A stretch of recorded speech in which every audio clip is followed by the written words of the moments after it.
G'day folks, Scott here. Today I'm reviewing John Wick 3 Parabellum.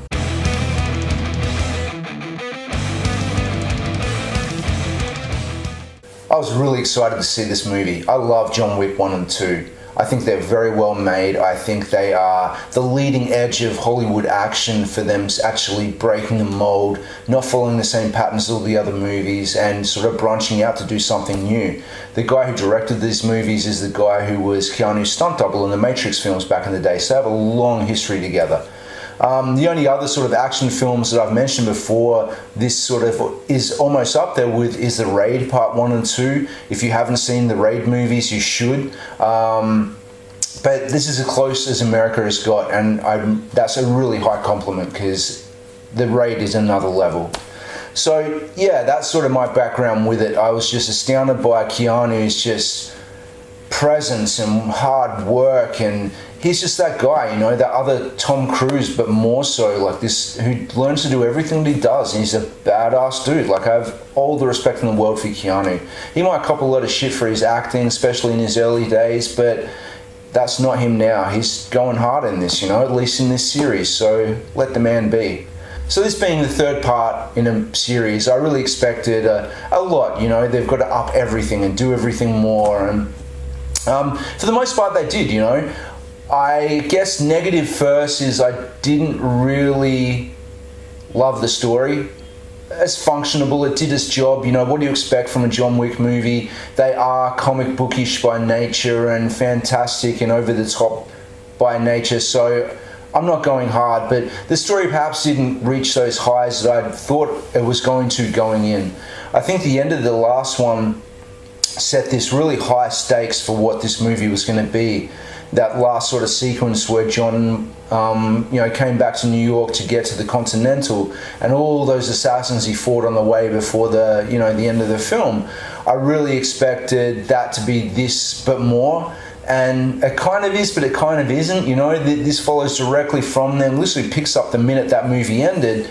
And you know, there's the hour that Winston had given the world to prepare for John, and giving John this like fair chance, I guess, to run off and, you know, not free himself, but just get as far away as he could, because everybody in the world was going to kill you.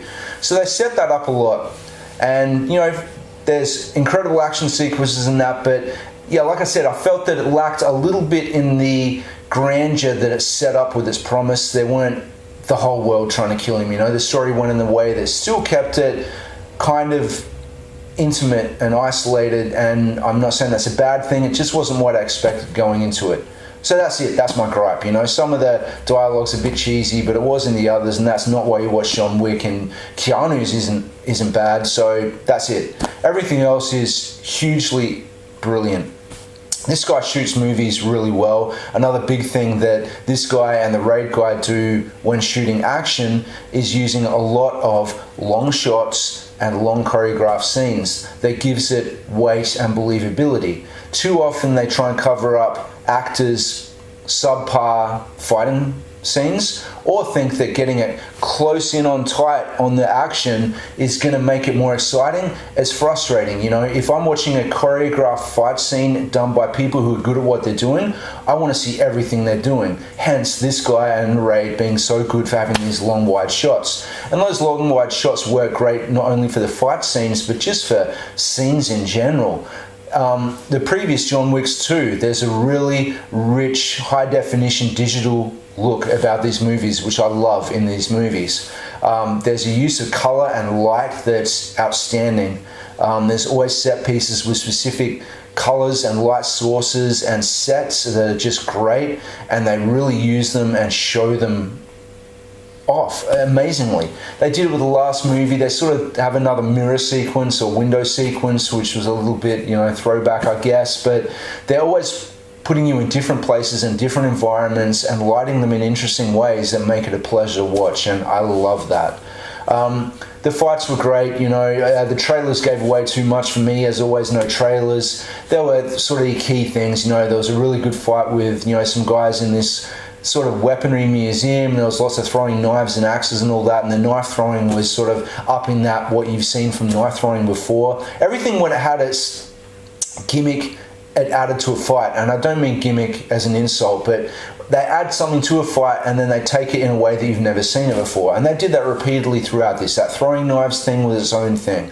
And then, you know, I'll probably forget some, but, you know, motorbike chase, the fight with that, with the sword and guns and stuff, brilliant. Fighting on horseback, you know, fighting in different environments. Halle Berry's character, who I really just like, oh God, when she came on screen, because I didn't know she was in it, I just immediately think, oh God, it's Storm all over again. This is going to be awful. But apart from some bad dialogue, she was great. When it came to the action sequence that she was in, she was on point. I presume it was her. I didn't see any noticeable or too many doubles or CG face pasting that I could notice. So if she did all that for real, she did really well. It was brilliant. And then adding to that scene, her dogs. She has these two dogs, kind of like German Shepherds, I think, but a little short-haired. I don't know what kind of dogs they were, but they had like bulletproof vests, and they were the most crazy attack dogs. You see them briefly in the trailer, and they just fucked shit up. That was brutal, and they were so well done, and using them in the scenes was something new and interesting, and that was great. Yeah, everything about that was great. I think I'm only going to repeat myself from here. So, yeah, I was mildly let down by the script and the story and where the story went, but that was so overweighed by the brilliant lighting, cinematography, action, choreography, and doing new things that I've still not seen before in action films, which just blows my mind that that can still happen in this day. It's a win 100% times over. So if you've seen the previous ones and you like them, get to the cinema. You probably already have. If not, let me convince you to watch the other ones and see this film, because if you like action movies and haven't seen them, you're in for a treat. So anyway, thanks for watching. I'll be back next week to review Brightburn, the evil Superman movie. I know nothing other than that about it. Don't know what to expect. And then Godzilla the week after that. So yeah, thanks for watching. Please subscribe to my channel, and I'll see you next time.